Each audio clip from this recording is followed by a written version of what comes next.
We begin with the Republican food fight between Mitt Romney and Rick Santorum. Chip Saltzman was campaign manager for Mike Huckabee's 2008 presidential campaign. And Joan Walsh is editor of Salon and is, of course, an MSNBC political analyst. Thank you both. I want you to look at the new polls out. CNN Opinion Research has joined the other polls this week now, showing Santorum's momentum. You can see here that in 3 of the 4 national polls now, he snuck ahead of Mitt Romney. Only in the Gallup poll does Santorum still trail, but only by a couple points, 2 points. You've been through this, Chip Saltzman. Here we are. It's looking like finally the gunfight at the OK Corral. It's finally come down, it looks like, between 2 candidates. What I've always believed was going to be Romney's problem. Out there in the clear with one true blue conservative candidate, he's got problems. Yeah, I mean, this is going to be a challenge for him, and I think you're right. It's a little bit like the food fight, and we haven't figured out who's Bluto yet, the John Belushi character who starts it all. But we don't know. I know he gets out unscathed, so who knows? But this is an ebb and flow type thing. Primaries are never pretty. Rick Santorum has got all the momentum right now. He's going into a lot of delegate-rich states over the next 2 weeks. I think there's something like 530 some odd delegates between now and after Super Tuesday. And there's a lot of proportional states in there, and there's a lot of states that look good for Santorum, except maybe Virginia. I'm pretty sure Romney's going to win Virginia. But Romney's got to make this stand, I think you're right, in one of his home states, which is Michigan. And if Michigan goes down, if Santorum wins Michigan, he's probably not going to have a great Super Tuesday. Let me go to my friend Joan on this. Looking across the aisle, across the middle politically, it is enjoyable, isn't it, to watch this? Yes, it's very enjoyable. All of these candidates are doing President Obama's work for him, so we can sit here and laugh. And we also have a situation where I think 62% of Republicans in a recent poll said they wished somebody else would get in. They'd like to have another candidate. So they're in trouble, Chris, and we know it. But I think what's really striking about this latest Romney barrage, I've just taken it for granted that negative ads work, and he bloodied up Gingrich, and he's going to do the same to Santorum. But if you look at these latest ads, I don't know. They're pretty weak tea. They've got that same voice of concern and doom. But, you know, earmarks and pork, like it or not, everybody has done it. Hillary Clinton, like her or not, she's not as polarizing as Nancy Pelosi. He voted with her on a hot-button issue. But there's something a little bit interesting about this, because I always thought he could smear Santorum, but he hasn't really landed a punch as far as I can see. Joan, you've teed it up for us. Here he is, here it is, the pro-Romney Super PAC Restore Our Future ad that was unleashed. It's all negativity. It's going at Rick Santorum in 3 upcoming states. Michigan, we're talking a lot about now. Arizona, Ohio. Here's their latest ad coming from the Romney aligned PAC. Let's watch. How did Rick Santorum actually vote? Santorum voted to raise the debt limit 5 times and for billions in wasteful projects, including the Bridge to Nowhere. In a single session, Santorum co-sponsored 51 bills to increase spending and 0 to cut spending. Santorum even voted to raise his own pay and joined Hillary Clinton to let convicted felons vote. Rick Santorum, big spender, Washington insider. Restore Our Future is responsible for the content of this message. Well, the Santorum ad has produced this ad in response. It's called Rombo, and it mocks Romney's reliance on negative ads like you just saw to destroy his opponents. A lot of people think this is a very smart ad. Let's watch it. I'm Rick Santorum, and I approve this message. Mitt Romney's negative attack machine is back on full throttle. This time, Romney's firing his mud at Rick Santorum. Romney and his super PAC have spent a staggering $20 million brutally attacking fellow Republicans. Why?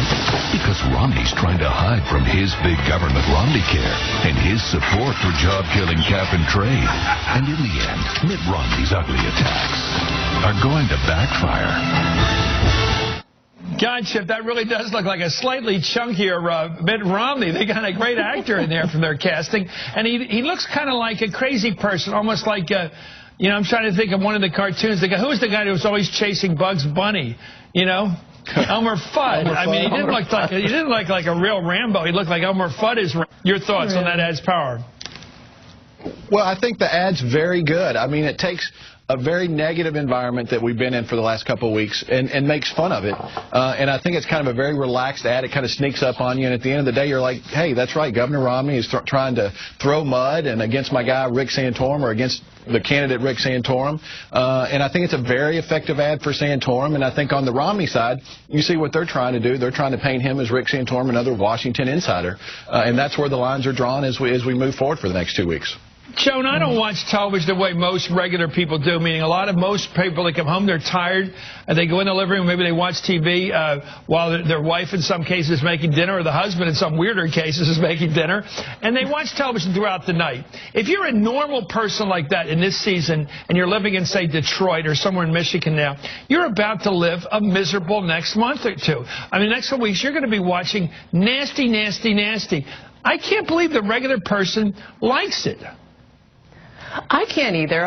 Sometimes I play a regular person. I walk around trying to be one, Chris. And I think that you look at that Santorum ad, I loved it, and I just... I'm talking about the Romney ad, which is like the same right. But I mean, negative stupidity. Good. I think that's why the Santorum ad, Chip and I don't agree on much, but, that could cut through this clutter and cut through the negativity. I think all of us can agree that we don't want to see Mitt Romney buy this election, whether it's, fighting Rick Santorum or fighting President Obama. So there's something populist in this reaction to it, and I agree. People sitting on their couches are not going to want to hear that droning voice telling them what a bad guy Rick Santorum is. Romney has still not... Go ahead. Go ahead. Well, Romney has still not sold himself. He's still doing this tired old thing of trashing his opponent rather than saying, this is what I'm for, and this is what I'm going to do as president. And I think that's a real problem. I asked to see that Rick Santorum actually put his name right at the beginning of the ad, and I think at the end of the ad there, Chip, I mean, he's loving the identification with this funny ad, whereas the other one, the spooky ad that Romney's running, it's run by some, phantom pack.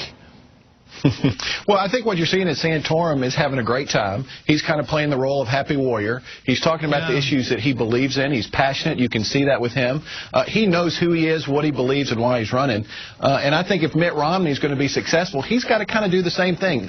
We've got to know who is he, what he believes, and how he's going to be as president, and he hadn't quite done that yet. Okay, in the spirit of fun, here we are. It's Wednesday. We're going to have some real fun now. Here's the Mitt Romney ad that was out yesterday with him driving around Detroit, reminiscing about his Michigan childhood. Keep an eye on, this is his home state according to this ad. Let's watch.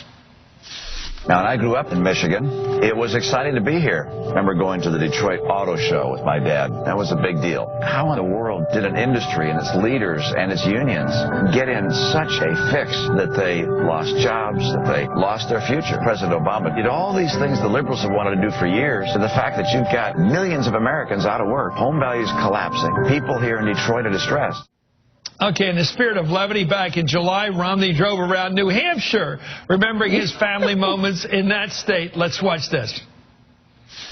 We're headed to Berlin today in the North Country.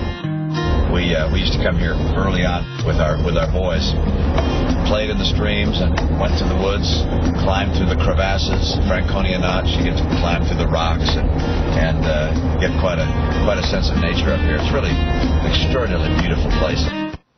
Well, Chip, he's got 5 states to draw, and he's got a house now in California. He lives in New Hampshire. He lives in Massachusetts. He was from Detroit. He, of course, made his bones out there in Salt Lake City. How many places are you going to be driving, except he's never going to show us driving to Montreal with the poor dog strapped to the roof. He's not going to show us that driving scene, is he, Chip?